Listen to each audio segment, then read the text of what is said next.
Promulgation of Universal Peace by Abdul Baha Abbas, October 8th, 1912. Talk at Leland Stanford Junior University, Palo Alto, California.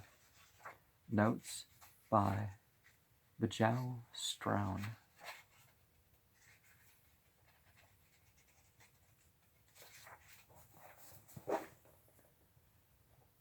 The greatest attainment in the world of humanity has ever been scientific in nature. It is the discovery of the realities of things. Inasmuch as I find myself in the home of science, this is one of the greatest universities of the country and well known abroad. I feel a keen sense of joy. The highest praise is due to men who devote their energies to science, and the noblest center is a center wherein the sciences and arts are taught and studied. Science ever tends to the illumination of the world of humanity. It is the cause of eternal honor to man, and its sovereignty is far greater than the sovereignty of kings. The dominion of kings has an ending. The king himself may be dethroned, but the sovereignty of science is everlasting and without end. Consider the philosophers of former times. Their rule and dominion is still manifest in the world. The Greek and Roman kingdoms, with all their grandeur, passed away. The ancient sovereignties of the Orient are but memories, whereas the power and influence of Plato and Aristotle still continue. Even now in the schools and universities of the world, their names are revered and commemorated. But where do we hear the names of bygone kings extolled? They are forgotten and rest in the valley of oblivion. It is evident that the sovereignty of science is greater than the dominion of rulers. Kings have invaded countries and achieved conquest through the shedding of blood, but the scientist, through his beneficent achievements, invades the regions of ignorance, conquering the realms of minds and hearts. Therefore his conquests are everlasting. May you attain extraordinary progress in the center of education. May you become radiant lights, flooding the dark regions and recesses of ignorance with illumination. Inasmuch as the fundamental principle of the teaching of Baha'u'llah is the oneness of the world of humanity, I will speak to you upon the intrinsic oneness of all phenomena. This is one of the abstruse subjects of divine philosophy. Fundamentally, all existing things pass through the same degrees and phases of development, and any given phenomenon embodies all others.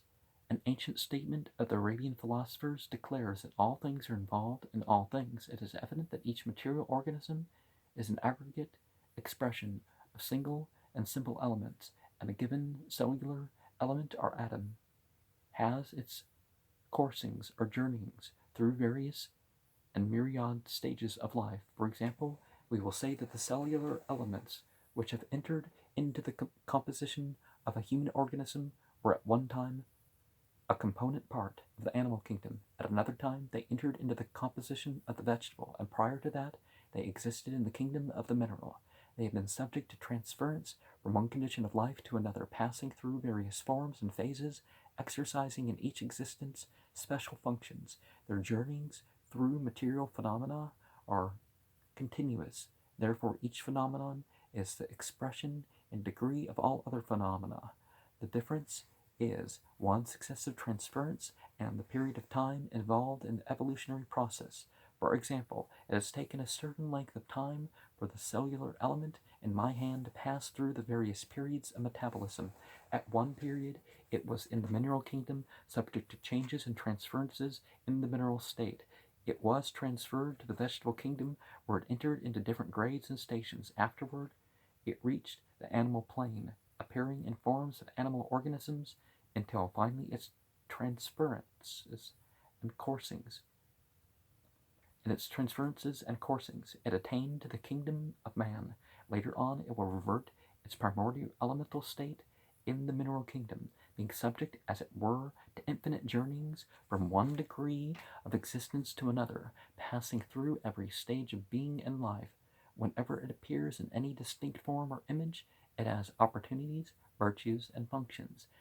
As each component atom or element in the physical organisms of existence is subject to transference through endless forms and stages possessing virtues peculiar to those forms and stations, it is evident that all phenomena of material being are fundamentally one. In the mineral kingdom, this component atom or element possesses certain virtues of the mineral. In the kingdom of the vegetable, it is imbued with vegetable qualities or virtues. In the plane of animal existence, it is empowered with animal virtues, the senses, and in the kingdom of man, it manifests qualities peculiar to the human station. As this is the true of material phenomena, how much more evident and essential is that oneness to characterize man in the reality of idealism, which finds its expression only in the human kingdom. Verily, the origin of all material life is one, and its termination likewise one. In view of this fundamental unity and agreement of all phenomenal life, why should man in his kingdom of existence wage war or indulge in hostility and destructive strife against his own fellow man? Man is the noblest of the creatures. In his physical organism, he possesses the virtues of the mineral kingdom. Likewise, he embodies the augmentative virtue or power of growth, which characterizes the kingdom of the vegetable.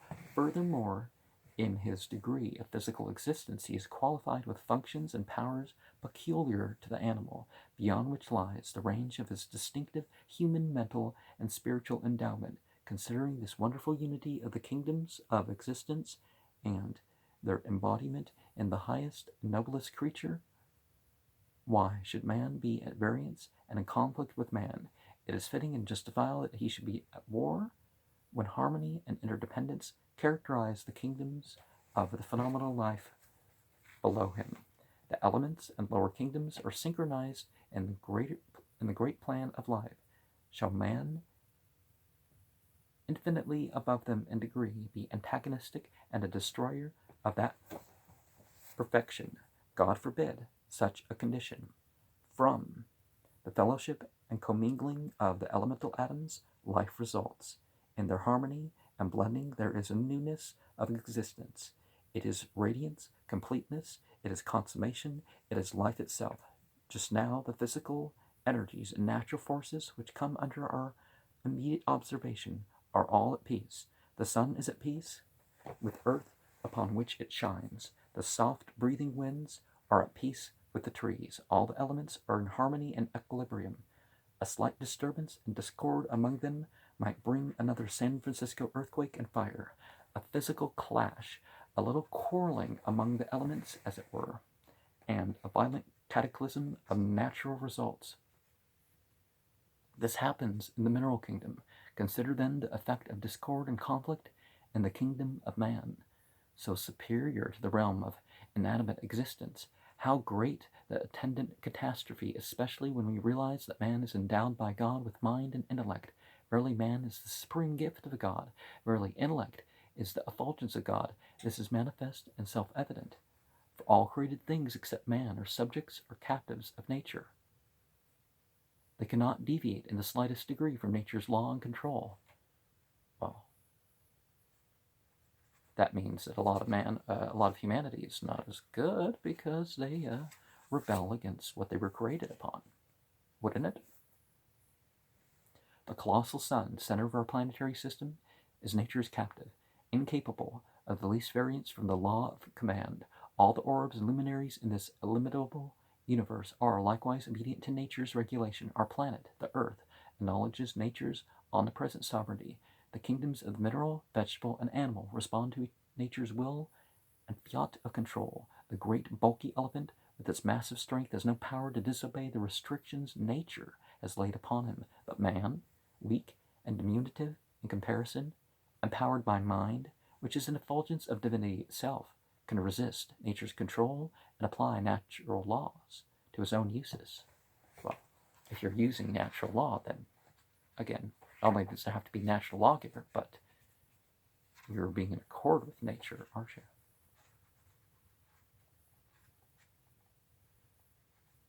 Or at least you should. According to the limitations of his physical powers, man was intended by creation to live upon the earth, but through the exercise of his mental faculties. He removes the restriction of this law and soars in the air like a bird. He penetrates the secrets of the sea and submarines and builds fleets to sail at will over the ocean's surface, commanding the laws of nature to do his will. All the sciences and arts we now enjoy and utilize were once mysteries, and according to the mandates of nature, should have remained hidden and latent. But the human intellect has broken through the laws surrounding them and discovered the underlying realities. The mind of man has taken these mysteries out of the plane of invisibility and brought them into the plane of the known and visible. It has classified and adapted these laws to human needs and uses, this being contrary to the postulates of nature. For example, electricity was once a hidden or latent natural force. It would have remained hidden if the human intellect had not discovered it. Man has broken the law of concealment, taken this energy out of the invisible treasury of the universe and brought it into visibility. Is it not an extraordinary accomplishment that this little creature, man, has imprisoned an irresistible cosmic force in an incandescent lamp? It is beyond the vision and power of nature itself to do this. The East can communicate with the West in a few minutes. This is a miracle transcending nature's control. Man takes the human voice and stores it in a phonograph.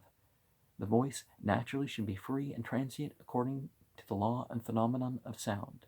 But man arrests its vibrations, puts them in a box in defiance of nature's laws.